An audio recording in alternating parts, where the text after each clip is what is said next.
रावण ने शनि देव को लटका के उल्टा रखा था। हनुमान जी जब पहुंचे थे, देखे बड़ा भयंकर एक काला को ऐसे लटका कर। बोला कौन? बोला हम शनि देव। बोला महाराज आपको तो बाहर तेल इत्यादि चढ़ता है। अरे बोला इज्जत लेना मत, फोटो वोटो मत खींचना। बस रावण के यहां यही स्थिति है हमारी, उल्टा लटका के रखता है। तो हनुमान जी ने मुक्ति दी है शनि को वहां।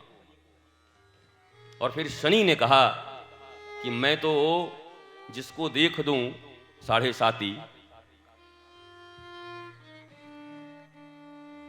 साथी जानते हो कि नहीं?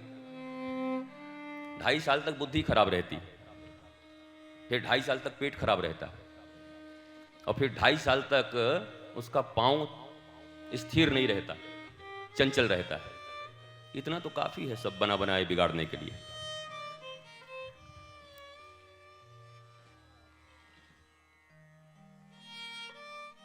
तो हनुमान जी ने शनि को मुक्ति दिया, भैया बंद ही कर दिया। बहुत अच्छा। एक आदमी को रोग हुआ था, डॉक्टर के पास गया, गला दबा दिया। बोला क्यों? बोला न रहेगा ना कोई रोग रहेगा, खत्म ही करो, मारो। जिएगा तब तो रोग होगा, खत्म करो।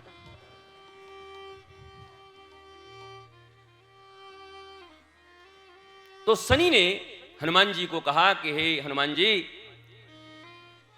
ग्रह नक्षत्र इत्यादि जो कुछ भी हैं वो तो सही है, क्योंकि विज्ञान तुमने ठीक से पढ़ा नहीं बच्चों, मैं तुम्हें पढ़ा सकता हूं। चंद्रमा के पूर्ण प्रकाश पर समुद्र के भीतर ज्वार उठ सकता है। ये क्या कनेक्शन है? साइंस क्या है इसका? भाई चंद्रमा पूर्ण होता है तो समुद्र में पानी उछाल आ जाता है, वो कहां ऊपर ये कहां नीचे, क्या मतलब है? कोई साइंस होगा ना।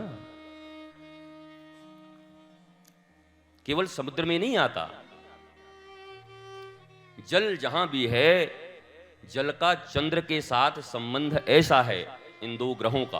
पृथ्वी पे जल, यद्यपि सिर्फ पृथ्वी पे ही जल है हम नहीं कह सकते, वैज्ञानिकों ने 50,000 ऐसे पृथ्वी की कल्पना नहीं, वो सर्टन कहते हैं जहां पर जीव हैं, 50,000 ऐसे ग्रह पे खोज नहीं कर पा रहे हैं।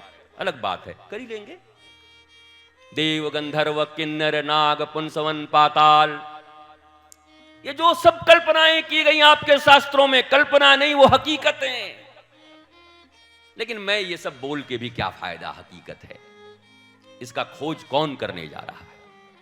मतलब तो सिर्फ इतना से रखिए कि आपके जीवन में जो अशांति है, ये श्रीमद् भागवत श्री रामचरितमानस और हनुमान जी की ये कथा आपके जीवन के अशांति को मिटा दे, आपके जीवन में आनंद आह्लाद आ जाए, आप इतने समझ से भरे हों, बोध से भरे हों, आपके जीवन में बुद्धत्व इतना निखर जाए, बाद में सब पता करते रहेंगे। अभी बहुत ज्यादा गौरवशाली होने की जरूरत नहीं है। कुछ लोग ज्यादा ही गौरवशाली होने का प्रयत्न करने लगते हैं। हमारा देश ऐसा, हमारा देश ऐसा, पुष्पक विमान पहले चला था, इसलिए इसने विमान नहीं खोजा। अबे रहने दो भाई, डिस्टर्ब आदमी को ये सब बोल के क्या करोगे? बेचारा रोटी दाल कपड़ा मकान में मर रहा है, रिलेशनशिप बिगड़ गया उसमें मर रहा है, उसको क्या मतलब पुष्पक किसने बनाया और इसने किसने बनाया? उसको कोई मतलब नहीं इससे, उसको तो चाहिए मन की शांति। दुनिया के जितने पूजा पाठ, संत ऋषि गुरु, यज्ञ हवन, कुछ भी हो, नौकरी व्यवसाय व्यापार पढ़ाई विवाह शादी बच्चे परिवार, स्विट्जरलैंड छत्तीसगढ़, वो जहां कहीं भी किसी चीज के लिए प्रयत्न करता है, उसके पहले एक ही उद्देश्य है, how to live a blissful life. आनंद पूर्ण जीवन जीना चाहता है बस, और कुछ नहीं चाहता। मनुष्य मात्र की अनादि काल से एकमात्र इच्छा है, वो आनंदित रहना चाहता है, खुश रहना चाहता है, प्रेम से भरा रहना चाहता है। और अगर कोई भी ऐसी वस्तु, ऐसा व्यक्ति, ऐसी परिस्थिति, ऐसी पूजा, ऐसे पाठ आपके जीवन में इस शांति, प्रेम, आनंद को पैदा नहीं कर पा रहे हैं और आपके उम्र 20, 30, 40, 50, 60, 70 साल हो चुके हैं, तो आप किसका इंतजार कर रहे हो? कुछ तो गड़बड़ होगा ना। या तो तुम्हारे राह गड़बड़ होंगे, दिशा गलत पकड़ लिया होगा, या जो करना है, जिस विधि से करना है, वो विधि नहीं करते होगे। कुछ तो होगा ना। बच्चा फेल हो गया तो पूरा सिस्टम को ही दोष दे दोगे? तुम्हारा बच्चा भी तो कुछ पढ़ाई उड़ाई में चूका होगा कहीं। तो आप कहां चूक गए? चलो बच्चे की तो छोड़ो, आप तो मम्मी हो, पापा हो, दादाजी हो। आप क्या अपने बच्चे के सामने मुस्कुराते हुए होकर खड़े हो? ए, देख मेरी जिंदगी, दिस इज लाइफ, देख रहा है मेरा चेहरा? आई एम योर ग्रैंडफादर, दादा, देख मुझे,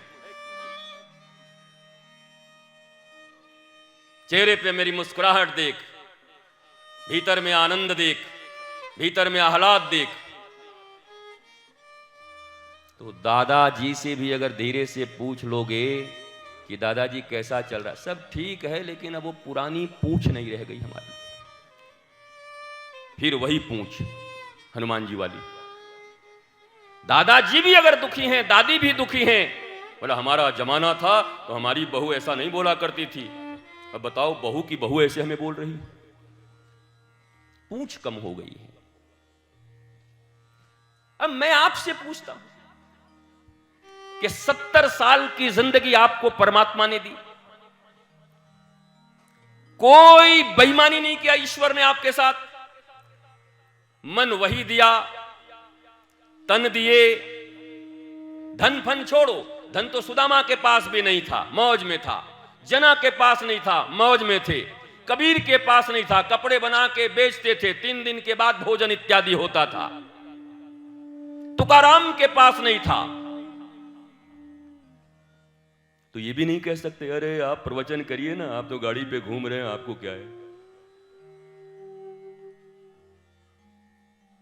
क्या आप अपने बच्चों के सामने अपना मुस्कुराता सफल चेहरा प्रस्तुत कर पाए? और ये बच्चे जो आज बैठे हैं सामने, क्या ये भी बड़े होकर के जब ये भी दादी दादा बनेंगे, तुम लोग भी बनोगे एक दिन? बच्चे लोगों को कहते तुम दादी बनोगे, सुनोगे गुरुजी कैसे बोलते हैं, अरे बनना ही पड़ेगा।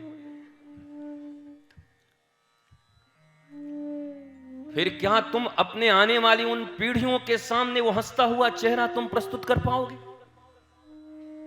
बचपन में इतना टेंशन है, बचपन में इतना डिप्रेशन है, बचपन में इतनी शिकायतें हैं, बचपन में इतनी तकलीफें हैं।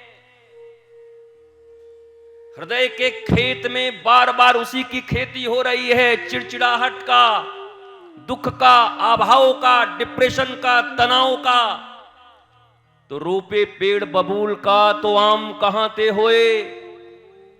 क्या सोच रहे हो रातों रात कोई ऐसा चीज होगा कि तुमने बबूल के बीज डाले हैं और अचानक लंगड़ा आम और मालदा आम तुम्हारे बगिया में पैदा होकर के आ जाएगा, रसीला आम? How is it possible? Why are you dreaming?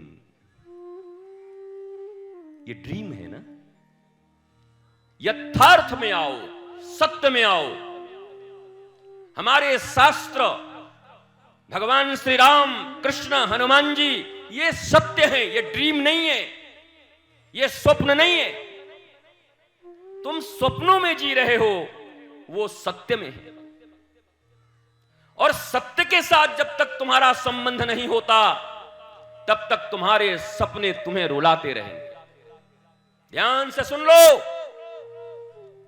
100 साल के बाद नहीं, 1000 साल के बाद भी टेप रिकॉर्ड की हुई ये वाणी फिर भी चलाई जाएगी।